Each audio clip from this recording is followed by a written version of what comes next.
तो बच्चों अभी हमने जाना कि ये हमारी नंबर लाइन है जिस पर कि हमने 0 से लेकर 10 तक की गिनती लिखी है और इस नंबर लाइन पर हम बता सकते हैं ये दिखा हम संख्याओं की गिनती लिख सकते हैं कहीं तक भी। और अभी ये 10 तक है और हम उसमें दिखा सकते हैं कि हमारे पास कितनी चीज़ें हैं। हम उस लाइन पर ये चीज़ें दिखा सकते हैं कि ये जो नंबर है वो कहाँ पर है। मतलब अगर हमारे पास 4 रोटी हैं तो 4 जो है वो यहाँ पर है। तो ऐसे ही अब जो है कि हमारे पास एक रोटी थी रानी की और रानी ने उसे बांटा सुमन के साथ। तो बांटने के लिए, बराबर बांटने के लिए यानी आधा आधा करने के लिए रानी ने रोटी के 2 बराबर हिस्से किए थे। और ये जो 2 बराबर हिस्से हैं, कितने हिस्से हैं ये? रोटी के कितने बराबर हिस्से किए गए? 2। और सुमन को कितने हिस्से मिले? 1। ये है सुमन का हिस्सा और ये है रानी का हिस्सा। तो सुमन को 1 हिस्सा मिला, रानी को 1 हिस्सा मिला, रानी को भी 1 हिस्सा मिला। और कितने में से? 2 हिस्सों में से। तो मतलब पूरी रोटी के 2 हिस्से किए गए और उन दोनों हिस्सों में से 1 हिस्सा मिला सुमन को और 1 हिस्सा मिला है रानी को।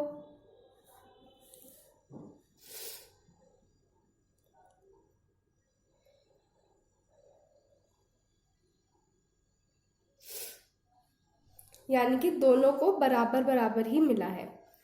और ये जो बराबर बराबर उन्हें मिला है वह 1 से कम है। हमने पिछली वीडियो में बात करी थी कि अगर हमें ये बताना है संख्या के रूप में कि रानी को कितनी रोटी मिली है, तो रानी को कितनी रोटी मिली है वो 1 रोटी से तो कम ही है ना।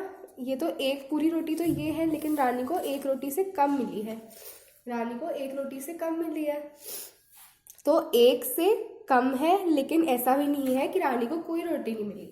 रानी को रोटी ज़रूर मिली है पर वो 1 से कम है। अब हम यही जानने की कोशिश कर रहे हैं। देखिए कि अब मैंने ये जो 0 से 1 वाला जो आपकी नंबर लाइन थी इसे मैंने बड़ा कर दिया है और मैं आपको बड़े रूप में दिखा रही हूँ 0 और 1 के बीच की बात, कि बीच की संख्या के बारे में। अब ये है रानी का हिस्सा और ये है सुमन का हिस्सा। और ये रानी का हिस्सा और सुमन का हिस्सा जो है वो मिलाकर 1 रोटी को पूरा करता है। ठीक है, मतलब आधी रोटी रानी की और आधी रोटी सुमन की मिला के बनती है पूरी 1 रोटी। अब हमें ये जानना है कि रानी को या सुमन को कितनी रोटी मिली। दोनों को बराबर ही मिली है, तो हम जानने की कोशिश कर रहे हैं कि रानी को कितनी रोटी मिली है। तो रानी को जो है ये यहाँ से लेकर 0 से लेकर, ये देखिए ये 0 है, 0 से लेकर आधी रोटी मिली है यहाँ तक। तो ये जो पॉइंट है नंबर लाइन का, ये वाला, ये जो है ये आधी रोटी हमें बता रहा है कि यहाँ पर आधी रोटी खत्म हो जाती है। यहाँ से लेकर यहाँ तक आधी रोटी खत्म हो जाती है। और ये है हमारी बाकी की आधी रोटी जो कि सुमन की है और ये वाली है रानी की। और यहाँ तक जो है आधी रोटी खत्म हो जाती है। और यहाँ से भी चाहे हम इसको लें चाहे हम इसको लें वो बराबर ही है। चाहे हम इसको ऐसे रखें चाहे हम इसको ऐसे रखें, तो आधा और आधा मिला के बन जाएगा पूरा 1। लेकिन अभी हम जानने की कोशिश कर रहे हैं कि जो रानी की जो रोटी है वो उसे कितनी रोटी मिली है। मतलब आधी रोटी तो उसे मिली है, लेकिन हम उसे संख्या के रूप में कैसे लिख सकते हैं, हम ये जानने की कोशिश कर रहे हैं।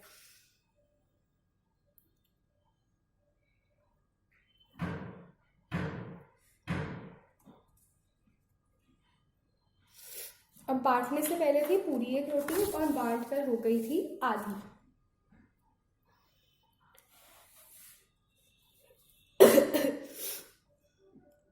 तो रानी को जो रोटी मिली है वो पूरी रोटी की आधी रोटी है।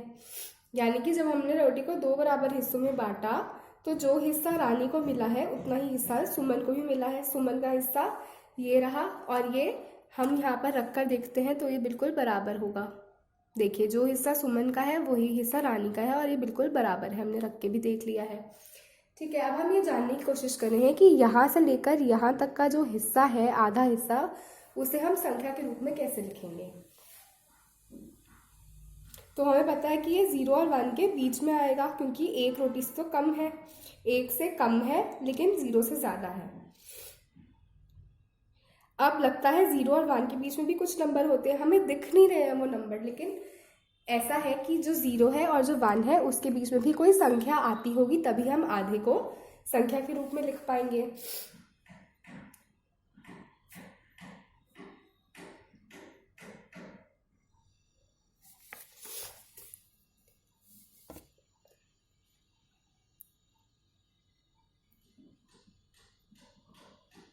तो रानी की रोटी को कुल 2 बराबर हिस्सों में बांटा गया है। सुमन को एक हिस्सा मिला है, कितने में से? 2 में से। और रानी को भी कितना हिस्सा मिला है? एक ही हिस्सा मिला है, टोटल 2 हिस्सों में से। ये हमारे पास 2 हिस्से थे और रानी को एक हिस्सा मिला है और सुमन को भी एक ही हिस्सा मिला है।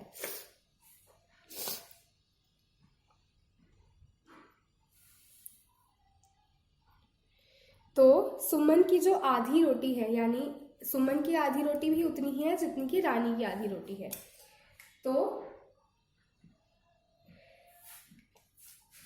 तो हम इसे पता है कैसे लिखेंगे? हम इसे इस तरह से लिखने की कोशिश करेंगे कि हम लिखेंगे कि रानी को कितनी रोटी मिली, रानी की रोटी जो है वो,